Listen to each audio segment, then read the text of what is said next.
tell us what's happening at Chick-fil-A. I think we were all kind of surprised when we heard different things about what they've done with their advertising and all. I know I was. And I'm sure he has other things to talk about, but that's kind of the one I invited him here for, put him on the hot spot. So anyway, come on up and tell us all about it.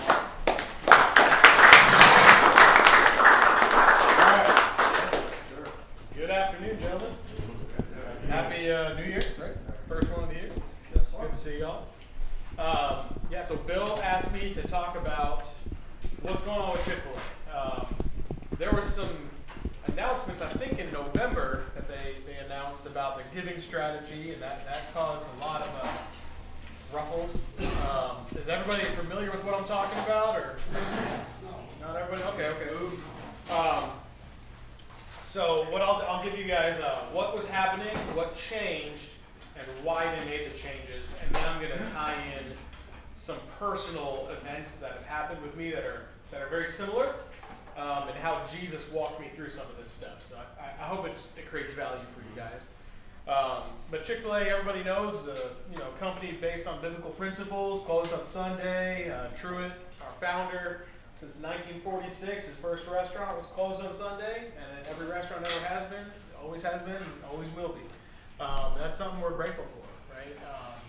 To have a company founded on those principles, that he was a billionaire, that continued to teach the same Sunday school class to 11-year-old boys for 53 years, same church, and just a great guy, great heritage, great legacy.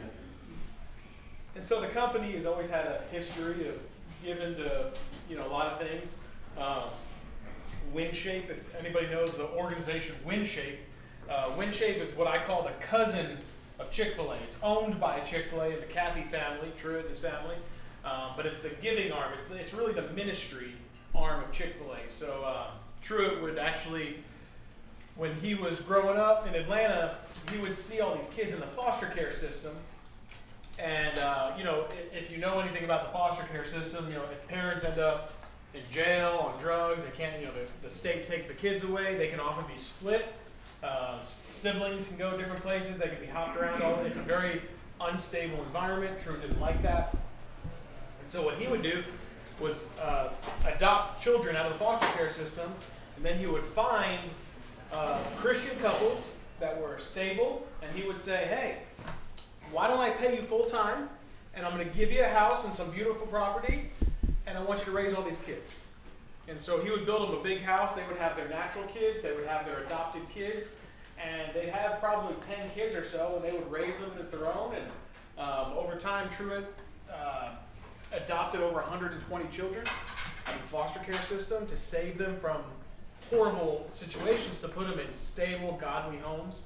And now they're doctors, lawyers, they work for the corporate organization of Chick-fil-A. Their lives have been forever changed by him. And that's how WinShape started. And his heart was to shape winners, and that's where the name came from.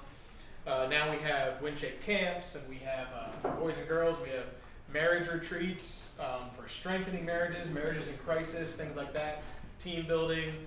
We even do traveling camps, and one of them comes down, and we work with Calvary Chapel in Viera here by the high school. We run one of the biggest camps of the country down here. It's a good time. We even do WinShape International, which is international mission trips, from teaching business and leadership principles to developing countries to help people develop incomes and things like that. To one of the ones I went on was in Haiti in 2015. We dug a well for an orphanage of boys that were getting off the streets and things like that. So a lot of good things. And so I kind of call that the ministry arm of Chick-fil-A. Now Chick-fil-A has introduced formally the Chick-fil-A Foundation, where we do all of our formal giving, and all those reports get recorded. And we've historically given to organizations like FCA and the Salvation Army, are the two biggest ones that recently just got cut. And a lot of times people were saying that Chick-fil-A was discriminating against gay people, and that we were anti-gay company, and that we wanted to, we hated gay people and all this stuff, which isn't true, of course. Jesus didn't hate gay people. Jesus loved everybody. And so one of the things that recently just happened is FCA, when they released their giving strategy going forward, FCA and the Salvation Army were cut. They were no longer part of that giving strategy. And instead, Chick-fil-A replaced them with some organizations that seem to be very pro-gay organizations, you know, pro-LGBT stuff. And it surprised all of us. It surprised the country. You know, I know Mike Huckabee and a bunch of people and the talking heads got all flustered about it. It surprised a lot of the owner-operators. We were not even made aware until the public was made aware. And then Chick-fil-A did come back and apologize to us for that. They were like, sorry. And then they've done some webcasts, some explanations saying, hey, this is why we did what we did. Because a lot of us felt the company was changing where they were, like who they were. Is our foundation changing? Are we moving away from these biblical principles? And so what I want to do, Sir, could you finish up on that? You said they came back with these explanations. Are you going to go into what their explanations? that's what I'm doing right now. Yes, sir. Okay, all right. So that's essentially why Bill asked me to come, All right. to explain why this, why the changes, why now. And what I want to share with you guys is what they told us. So I'm going to share kind of what they said. This is not necessarily my opinion, but I'm going to share with you what they said, and then I'll sprinkle in a little bit of Mike-isms about what I think happened as well.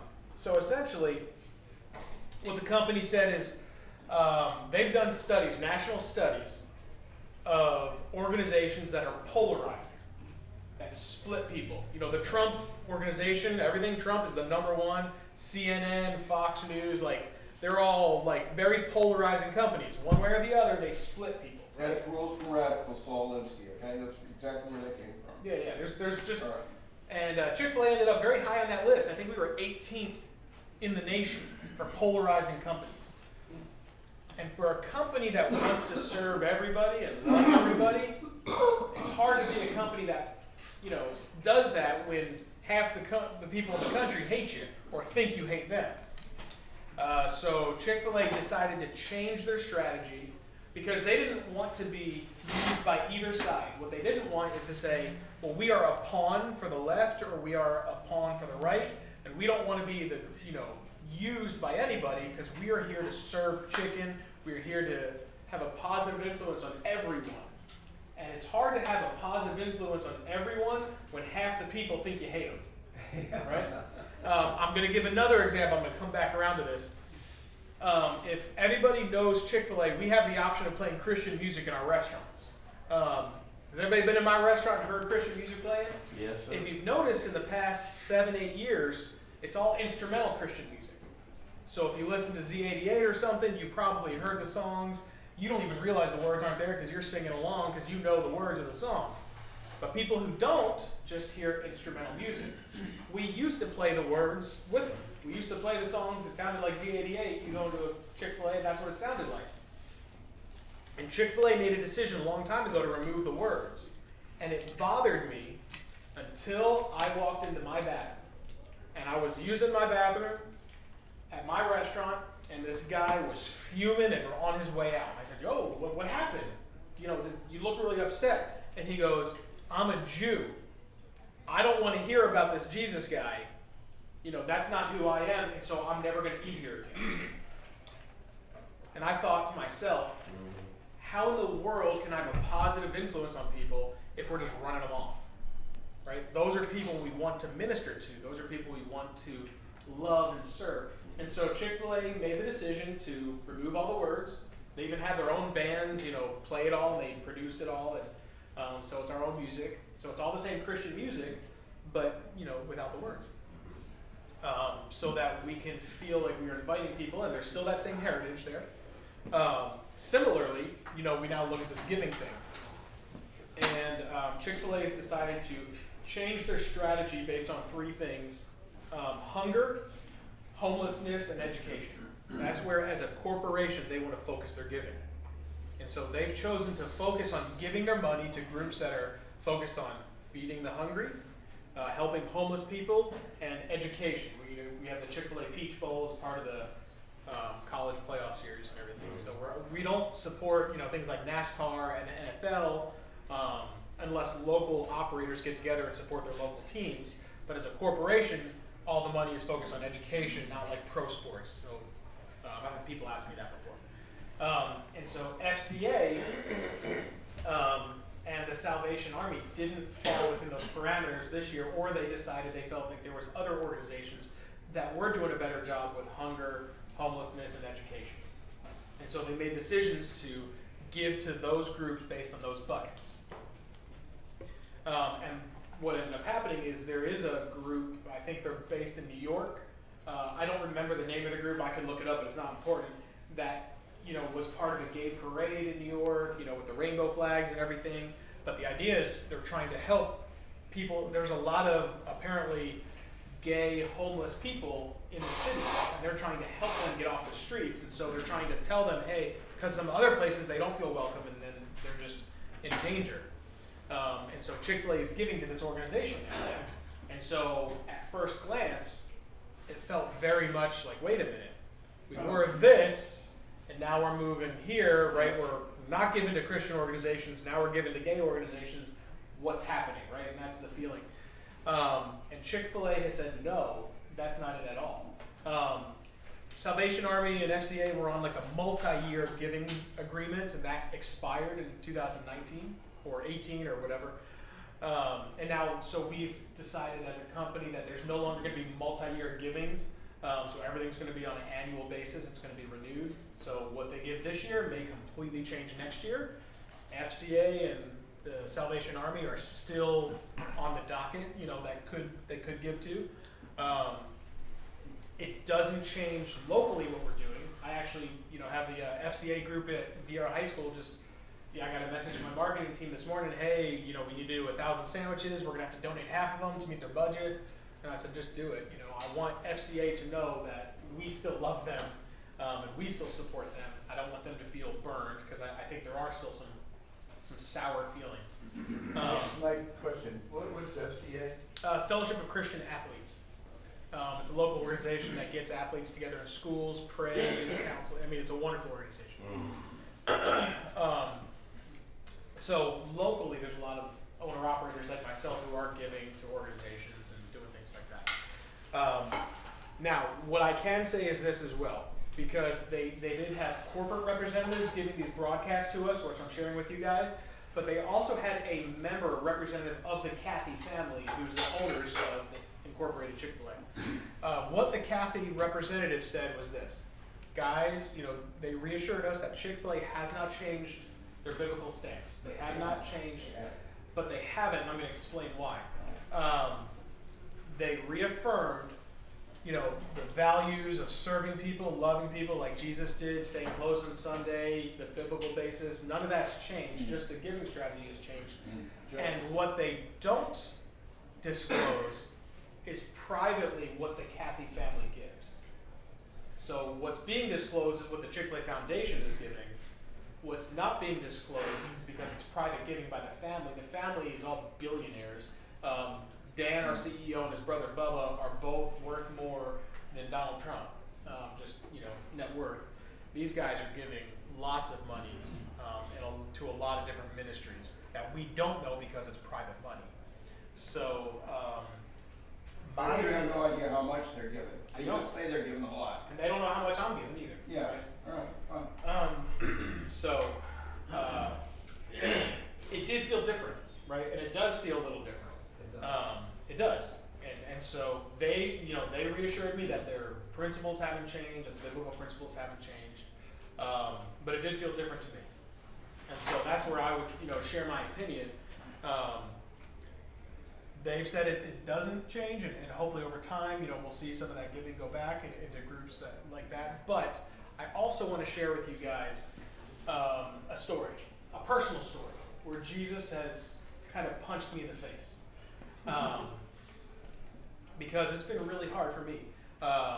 So let me share this with you guys, because this may resonate with some of you. The whole gay thing is just very hot topic for the past decade, right? It's almost become pop culture. I hear middle schoolers are saying they're gay now just because it's cool, right? Like, it's ridiculous. It's literal insanity. So I had an employee come to me November or something and sit me down, or my team went to his manager and said, hey, I want to grow my hair because I identify as a girl now. I'm a girl. He's a boy, but he now thinks he's a girl. And he came to me, eventually they came to me and said, Mike, I want to dress like a girl, I want to wear long hair, nail polish, earrings, change my name, be called she now. And I'm thinking, like, this is the stuff that should be happening in New York and Chicago, not Brevard County, right? Like, we're in the middle of like nowhere as far as that stuff goes. Why am I dealing with this? Right to work state. It could be like the guys at Starbucks should be doing that, because if they're in this community, why aren't they at Starbucks and places like that? But no, it's Chick-fil-A in Viera sitting down across from me saying, I want you to call me girl, and I want to,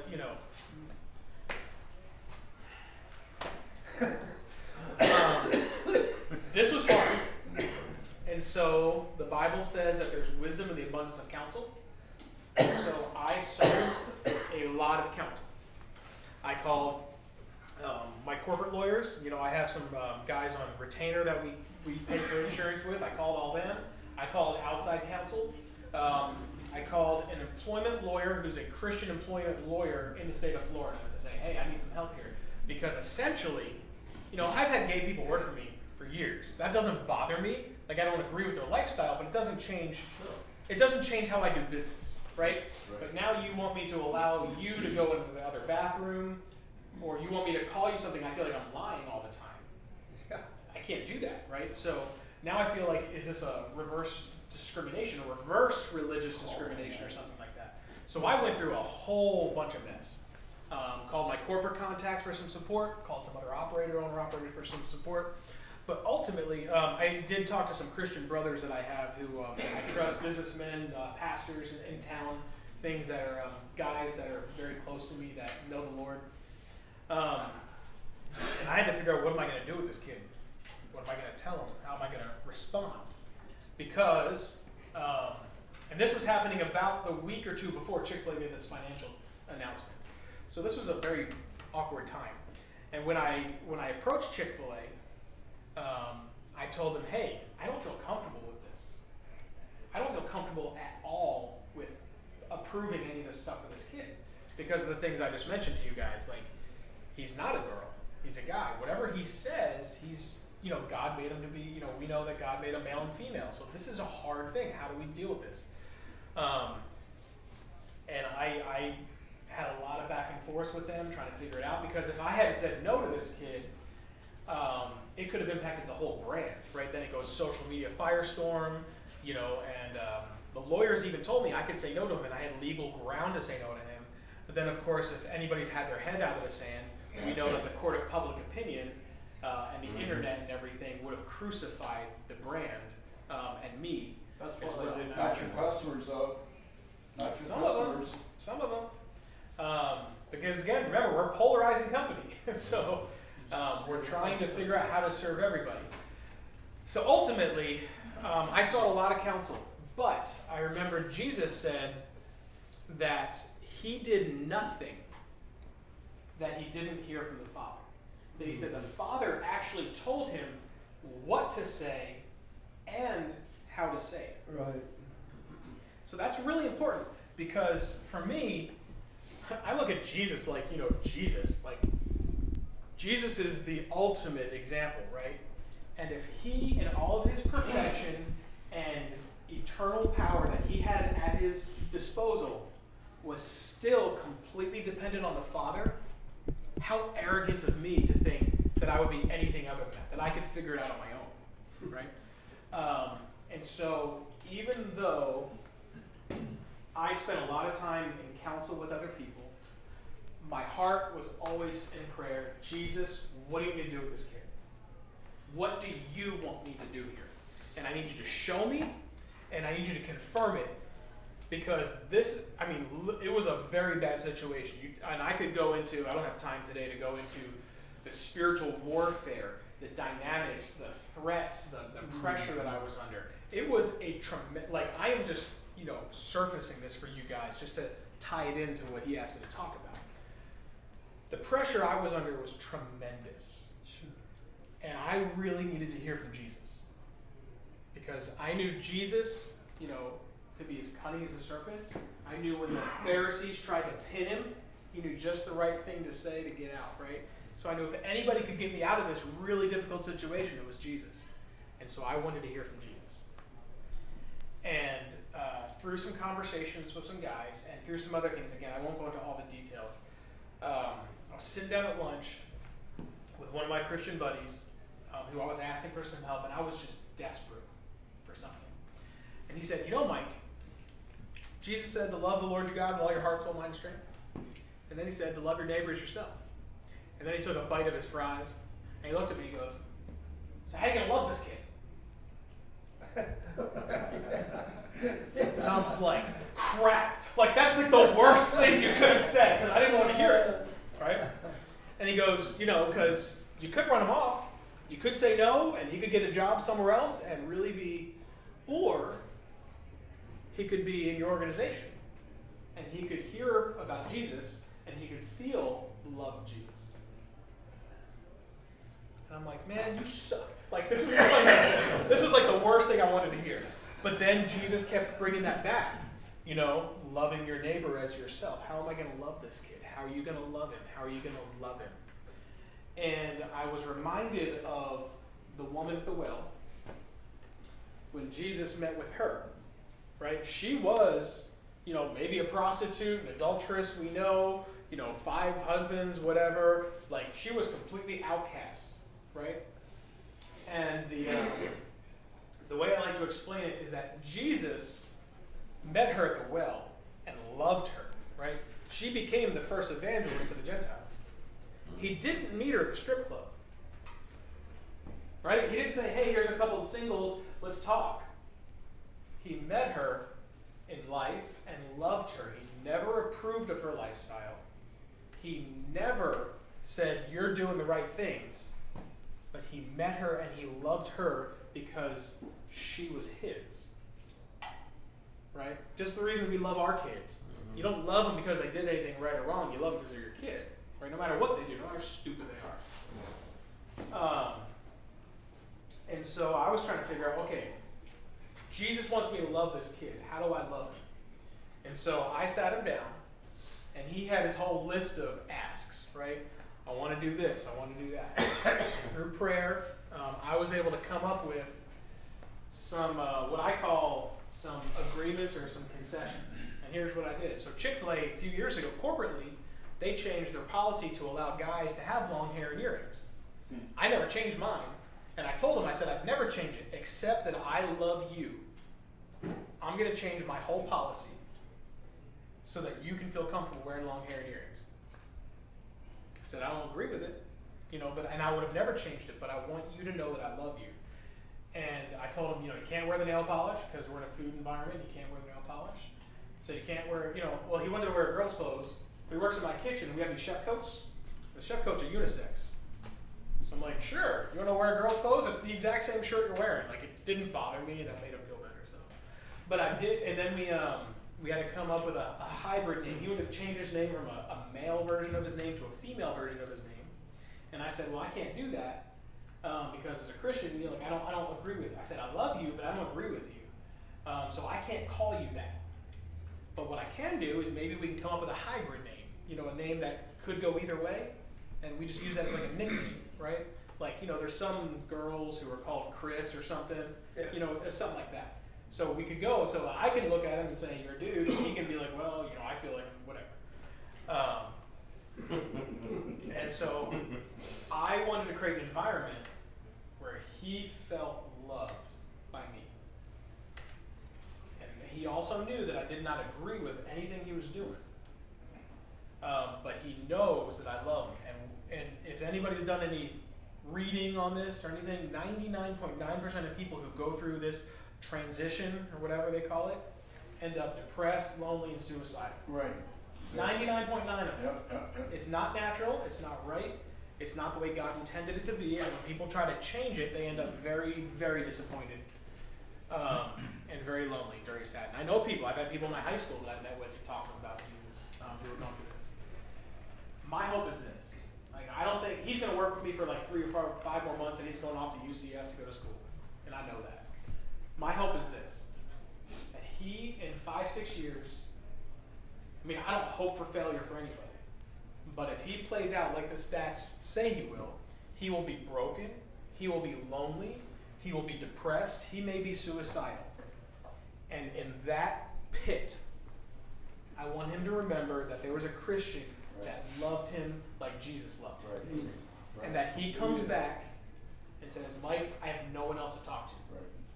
And then, so that's, to me, that's where I'm at. That was one of the hardest business decisions I've ever had to make. And he's still working for me? What was your decision on the restaurant? Absolutely not. I said, no penis will ever go in my girl's restroom. The police, they would have arrested him if they caught him in there. He would have been arrested. Maybe. He would have. But Are you gonna give any questions today? yeah. I'm almost done, and then I'll do questions. Well, we're almost done in time. That's why. Well, it's good stuff. I said no to the bathroom, so if he wants to go to like McDonald's or the hotel and use theirs, that's on him. I said you're welcome to use the guy's bathroom because you're a dude, and if you ever chop off your penis, we'll talk dinner. Because if he's gonna go to that length, maybe I'll reconsider. But because I don't know any predators who are willing to chop off their own penis, right? I think that procedure's called a lop it off of me. So anyway, here's I think it's very easy for us. This is my summary. It's very easy for us as Christians, especially Christian men. Hopefully, I would assume we're all heterosexual, to recognize being gay is bad and wrong and sinful. I think we've probably done a bad job at making gay people feel like Jesus loves them. We've all got sin, right? Some of them are just easier, right? If someone's a glutton and they just eat too much and they're 500 pounds, we still love them. We still let them in church. Someone is a drunk or whatever, we can talk about that. And we have Celebrate Recovery and things like that, right? Yeah. Yes. If someone's addicted to porn, we still love them. If someone's had an affair, we'll work through that with them and we help them. But if they're gay, right? No, I don't want to be around them. No. Well, I'm not saying that the men in this room do, but I'm saying in general, I think maybe the Church of America, how we represent that does, because they feel like they can't be in that environment. And I just think, to me, this was a really good, like I said, Jesus kind of punched me in the face and said, hey, we need to look at how we view everybody. And do we love them like we love ourselves? Or do we just say we love them, but when the rubber meets the road, how does that really impact your life and how you want to live? And I'm not saying I know all the answers. I'm just telling you what I've experienced and how hard it was. And I also believe that part of the reason Chick-fil-A has made their decisions on giving is because of what I just experienced. That they're looking at wanting to love and serve everyone. Because Jesus loves and served everyone by dying on the cross for everyone. And so we want to be in a place where we can minister to everyone, not just the people on one side of the road. Does that make sense? Mm-hmm. Yeah. Mike, Trump is using sanctions to go after bad countries instead of getting people like me killed and weakening us. And by the same token, I know a little about politics, as these people know. And I also know about economics. And I know how Chick-fil-A has been put under the gun by special radical leftist interests. You will not get new stores in Georgia or overseas if you do not play ball with us. They have used economic strangulation to go after Chick-fil-A because you are a notable Christian organization. And that is my suggestion to you is, I will tell you how I would have dealt with it. I would have gotten the Salvation Army and gotten as many gay people, and I would have gotten them on TV to say that the Salvation Army has helped me and this and that, and I would have paid. And the billionaires you talked about didn't do any of that for damage control, and I'll tell you something. Once they get success, the radical left do, they keep on piling in. If you think this is the end of it for Chick-fil-A, you haven't seen anything yet. because they're gonna continue. This is Soros, these people are experts, Media Matters and MoveOn.org. I've dealt with them in organizing, including this impeachment and everything else, and your corporate people need to speak to some people else and get some more advice. I think the way you handled it was phenomenally good. Now, I don't think anybody here will criticize that. It was the perfect thing. Jesus would approve it, I'm sure. But the point is, your corporation and any others that bow to these radical leftists, because that's what they're doing constantly. I am a student of Rules for Radicals. I read that book a number of times. And in fact, Solinsky even quotes Jesus, all right? And about Christians not living up to it. If any of you haven't read it, don't buy a copy, go to the library and get the little red and white. Because this is a very, very serious moment when they're doing everything to destroy our country in every way they can. So you have a question?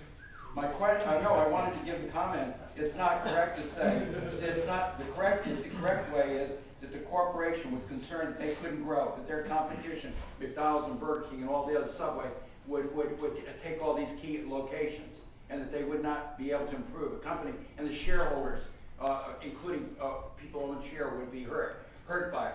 They should have handled it on a PR basis a lot different, because you cannot roll over to evil like that, and that's what they did. And I wrote a much larger check to the Salvation Army before the end of the year to make up for that. I appreciate that. Yeah. Yeah, but I'm saying is you can't roll over to bad people like that. You don't see Trump doing what Obama did and say there's a red line in the sand. He put cruise missiles on the Syrian. Remember, I'm not arguing with anything you said. Yeah, I know. I share. But your corporate headquarters would argue with it. Okay, that's the problem. They have rolled over, and the left has seen that. The left has seen it. Oh well, we got it. They capitulated. Right? We will see what happens in the next few years. Right? No, they've already capitulated. So for me, I've been blessed that my sales haven't negatively been impacted by their decision, and I'm grateful for that. Mike, what does the other employees think? My other employees, they don't even talk about it. It's literally never come up in my restaurant. So they're cool with it. They're teenagers.